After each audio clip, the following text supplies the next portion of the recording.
लोगों की बातों से ना घबराना, लोगों के तानों को, लोगों के जुमलों को, उनकी हंसी को अपना फ्यूल बनाकर तेजी से आगे बढ़ो। अपने मसाइल से ना घबराना, मसाइल को फ्यूल बनाकर आगे बढ़ना सीखो। याद रखो, challenges and problems are the fuel of success. जितने ज्यादा चैलेंजेस उतनी बड़ी कामयाबी। So focus on your goals, not on the problems and obstacles. समझ आ रही है? दुनिया ने साथ छोड़ दिया तो क्या हुआ? जिनमें अकेले चलने का हौसला होता है ना, फिर उन्हीं के पीछे काफले चलते हैं। अच्छा, यहाँ गोरा फेल होता है तो कहता है failure is the opportunity to begin again and more intelligently.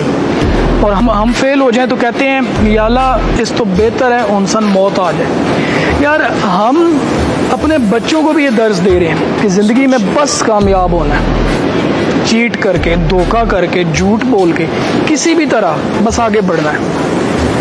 लेकिन मैं समझता हूँ कि बच्चों को ये सिखाएं, नाकामियों का हौसला पैदा करें और नाकामियों का इस्तेमाल करना सिखाएं।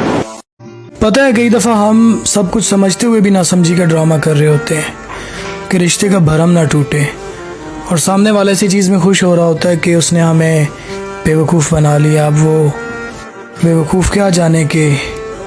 खैर,